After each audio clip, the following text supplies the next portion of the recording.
WhatsApp guys, welcome back to the channel. কেমন আছো? আশা করছি সবাই ভালো আছো। আর আজকে আমরা জানবো জীবন মৃত্যু যে সিরিজ রয়েছে সিরা থেকে, সেখান থেকে প্রথম এপিসোডটা জানবো। কারণ আমাদের মনে একটা সবসময় প্রশ্ন থাকে, সেই প্রশ্নটা কারোর জানা হয়, উত্তরটা জানা হয়, কারোর উত্তর জানা হয় না। আজকে আমরা সেই উত্তরটা পেতে যাব, এবং সেটা হচ্ছে যে সবচেয়ে বড় প্রশ্ন, মৃত্যুর পরে কি আছে বা কি হয়। ঠিক আছে, মানুষ বেঁচে আছে, ঠিক আছে, জানছে, কিন্তু জন্মের আগে কি ছিল এবং মৃত্যুর পরে কি হচ্ছে ঘটনা, সেই হ্যাঁ, মৃত্যুর পরের ঘটনাটা আমরা আজকে জানবো, এবং সেটা নিয়ে সবাই উৎসুক। তবে শিরোনামটা মৃত্যুর পরে কি হয় নয়, এখানে রয়েছে কেমন হবে আপনার আপনার মৃত্যু। মৃত্যু। তো চলো ভিডিওটা দেখে নিই, তারপরে আরো আলোচনা হবে। চলো।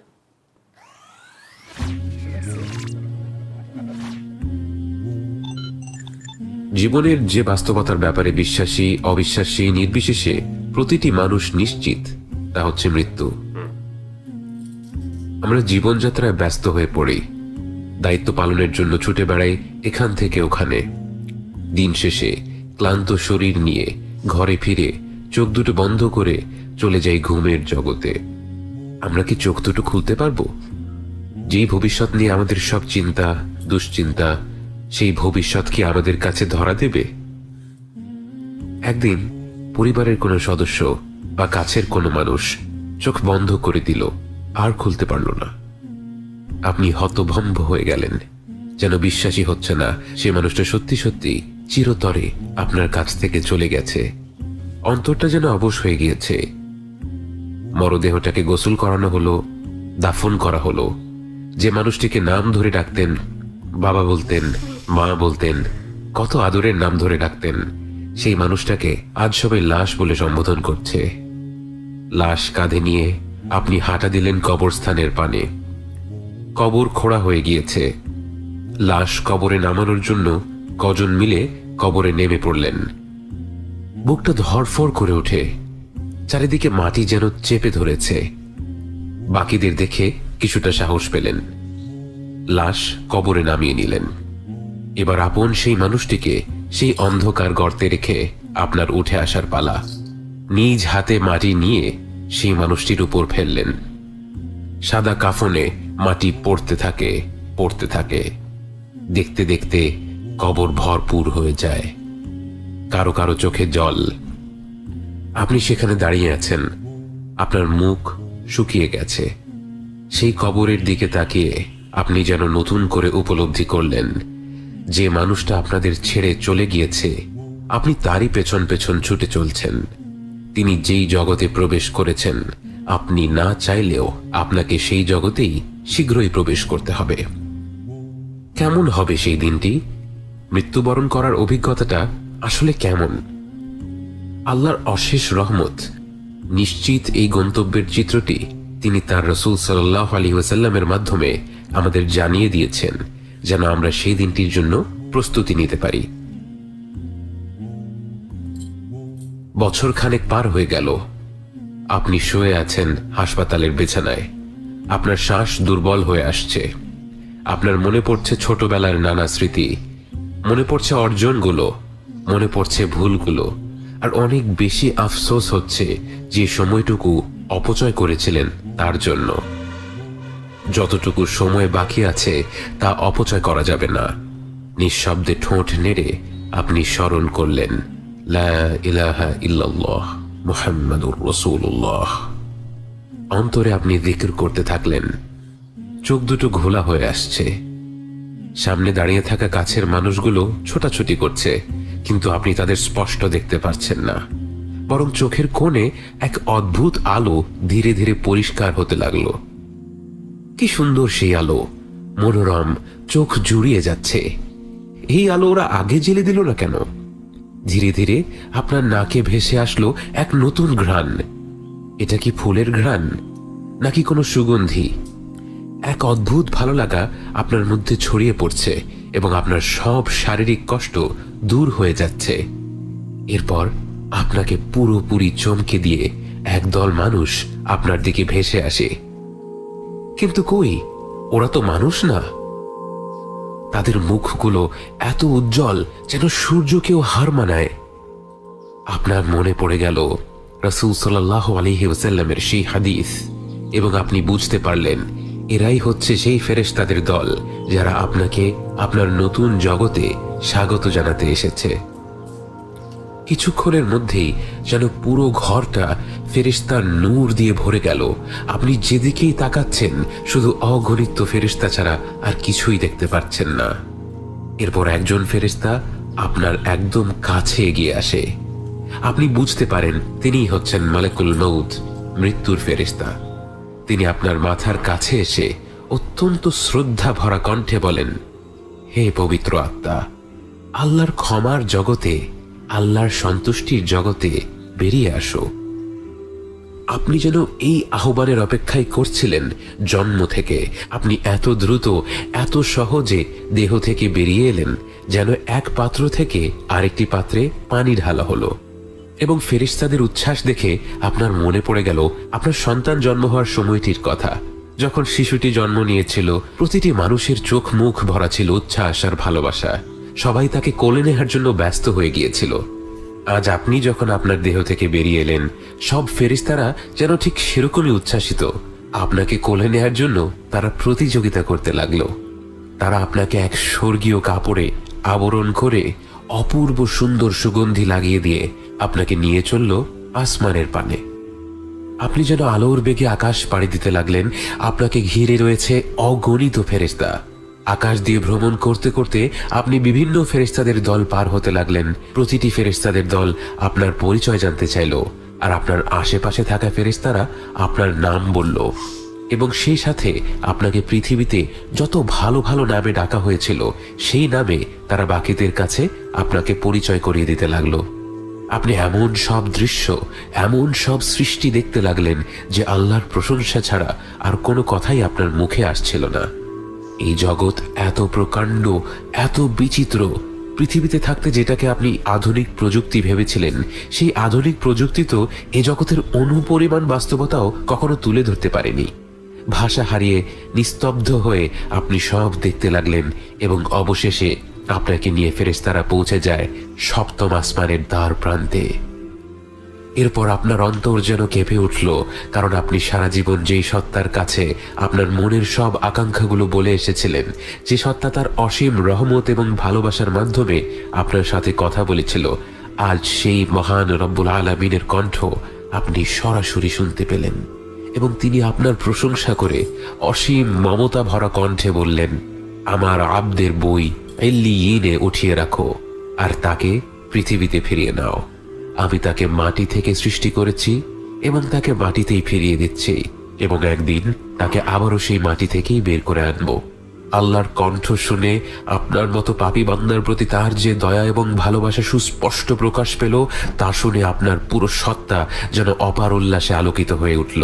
ফেরেশতারা আপনাকে আবার পৃথিবীতে ফিরিয়ে নিতে লাগলো, কিন্তু আপনি যেন আপনার রবের সেই মায়া ভরা কণ্ঠ ছাড়া আর কিছু নিয়েই ভাবতে পারছেন না। অবশেষে আপনি ফিরে এলেন দুনিয়াতে এবং দেখলেন আপনার মরদেহ ততক্ষণে কবরে শুয়ে দেয়া হয়েছে।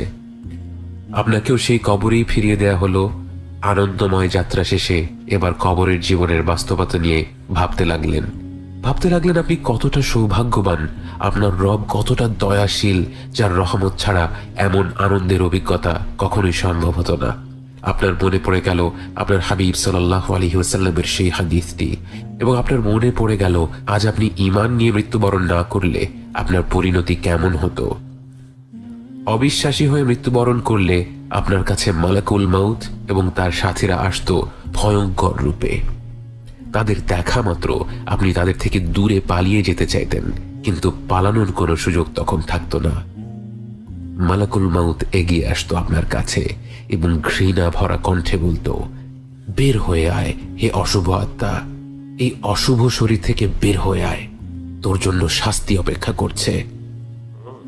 এবং এমন ভয়ানক কণ্ঠ হতো যে সে শাস্তির কথা না বললেও আপনার আত্মা বের হতে চাইতো না।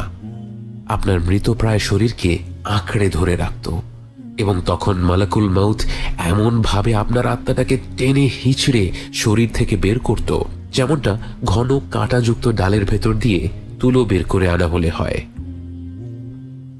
এবং আপনার আত্মা বের হয়ে আসার সাথে সাথে বাকি ফেরেশতারাও আপনাকে ধিক্কার জানাতে থাকতো। আপনাকে নিয়ে আসমান পাড়ি দেওয়ার সময় যখন প্রথম আসমানের দ্বার প্রান্তে পৌঁছতেন, সেই আসমান আপনার জন্য খুলে দেয়া হতো না এবং আপনি প্রথমবার আল্লাহর কণ্ঠ শুনতে পেতেন। কিন্তু সেই কণ্ঠ হতো রাগান্বিত এক কণ্ঠ এবং তিনি বলতেন, ওর বই সিজ্জিনে নামিয়ে রাখো। এবং এরপর আপনাকে সেই প্রথম আসমানের দ্বার প্রান্ত থেকে ছুঁড়ে ফেলা হতো আপনার কবরের দিকে। সেই ভয়ঙ্কর পরিণতি আপনার হয়নি। কৃতজ্ঞতায় আপনার অন্তরটা ভরে যায়।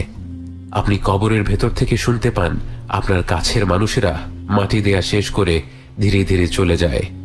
আপনি প্রথমবারের মতো একা হয়ে পড়েন, অন্ধকার কবরে পুরোপুরি নিঃসঙ্গ। এবং তখনই আপনাকে উঠিয়ে বসানো হয় এবং আপনার সাথে সাক্ষাৎ করতে আসে দেখতে ভয়ঙ্কর দুজন ফেরেশতা। তাদের দেখে ভয় লাগলেও আপনি জানতেন মুনকার আর নাকির আসবেই। আপনি জানতেন এখন প্রশ্নোত্তরের পালা এবং ঠিক মতো জবাব দিতে পারলে আপনার আর কোনো ভয় নেই।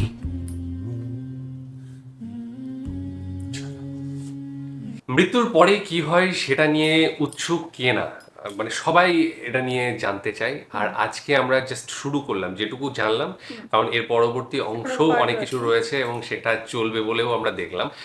অবশ্যই এখানে যেটা বলা হলো যে কবরে আসার পরে তারপরে কি হয়, তারপরে যেটা হয় যে সেখান থেকে কারা আসে, ওটা হচ্ছে মালাকুল মত এবং ফেরেশতারা আসে এবং সেখান থেকে তার যে আত্মাটাকে নিয়ে যায়, প্রথম আসমানে যায়, তারপরে এইভাবে আসমান ক্রস করতে থাকে। এবং ভালো মানুষের সাথে কি হয়, ভালো আত্মার সাথে কি হয়, মালাকুল মত কিন্তু খুব মানে ভালোভাবে ডাকেন এবং আল্লাহর সাথে কথা বলিয়ে দেন এবং তারপরে আবার সেখান থেকে ইয়েতে আসে, কবরে ফিরে আসে। কিন্তু দুষ্টু লোক যাদের, সেটার ক্ষেত্রেও বলা হলো, কিন্তু সেটার ক্ষেত্রে উল্টোটা, তাকে কিন্তু সেই হ্যাঁ মানে খুব কষ্ট দিয়ে এবং খুব রাগান্বিত হয়ে মালাকুল মত তার আত্মাকে টেনে নিয়ে যাবেন এবং আল্লাহ সেইভাবে ভালোভাবে কথা বলবেন না এবং সেটা আত্মাটা সে আবার কিন্তু সেই কবরে ফিরে আসবে। মানে দুটো আত্মাই কবরে ফিরে আসবে, কিন্তু এই যে কবর থেকে আসমান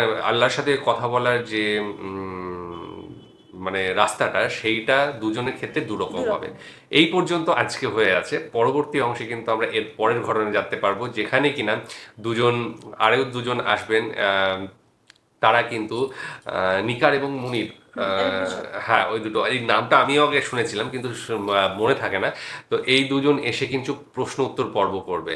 তো প্রশ্ন উত্তর পর্বে 3টে প্রশ্ন থাকবে সঠিক। আমি এখানে আমিও একটা কথা বলবো, 3টে যদি প্রশ্ন সঠিক উত্তর দেয় তাহলে কিন্তু তারা আবার জান্নাতে নিয়ে যাবে। হ্যাঁ, তো এবার বল প্রশ্নটা কি ছিল? ভিডিওটাতে এখনো এরকম কথা বলা হয়নি। তা আমার কথা হচ্ছে কোন একটা ইংলিশ চ্যানেলেরই কোন একটা রিপোর্টে আমরা দেখেছিলাম যে এরকম যারা মৃত্যু মুখ থেকে ফিরে এসছে তারা কিন্তু এরকম ইন্টারভিউ দিয়েছেন যে তারা কিন্তু একটা বিশাল আলোর সম্মুখীন হয়েছেন এবং শুধু সেখান অবধিই দেখেছেন এবং সেখান থেকে তারা কিন্তু আবার ফেরত এসেছেন। বিশেষ করে কোমার পেশেন্ট কিংবা মানে অনেক পেশেন্ট আছে যারা, বিশেষ করে কোমার পেশেন্টদের কথাই বলা হচ্ছে, যারা এরকম মৃত্যু মুখ থেকে ফিরেছে, তো তারা এরকম বিরাট একটা আলো দেখতে পেয়েছে।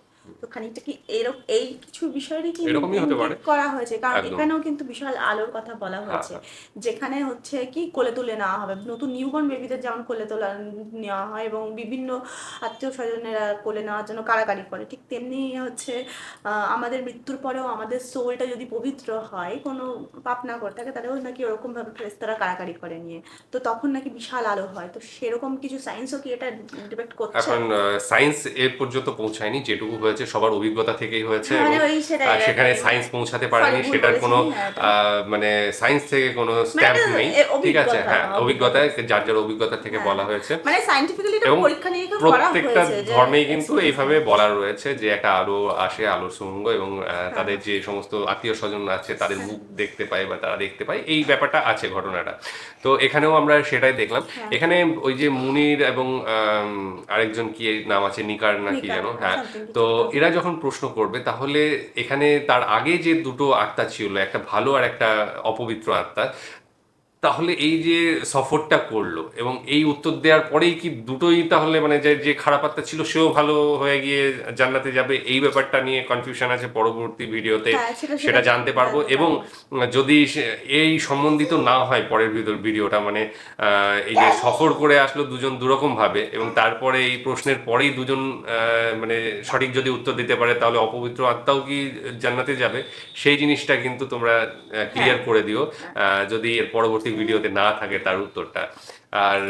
আর বিশেষ কিছু না, তবে আমার যেটুকু মনে হচ্ছে যে অপবিত্র আত্মা যেহেতু অপবিত্র সেহেতু এই 3টে প্রশ্নের উত্তর দিতে পারবে না, হয়তোবা। ঠিক আছে, কিন্তু আমি এরকম 3টে প্রশ্নের ব্যাপারটা কিন্তু এখানে বলেছে বলে মনে করি না আমার যতটুকু মনে পড়ছে আমি সেই জন্য বললাম। ঠিক আছে, 3টে প্রশ্ন এই করবে, ভিডিওতে 3টেই প্রশ্ন করবে। উল্লেখ ঠিক নেই। আছে, তো যাই হোক, এই ভিডিওটাতে উল্লেখ কিন্তু নেই। হ্যাঁ হ্যাঁ, তো যাই হোক আমার ইয়ের থেকে বললাম, কারণ ও অভিজ্ঞতা অনেক থেকে। ভিডিও আগে থেকে দেখেছে, কারণ আমার দেখা নেই, কেউ তো ওর আগের অভিজ্ঞতা ও এখানে বলছে।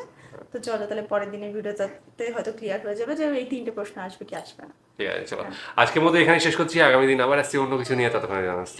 টাটা।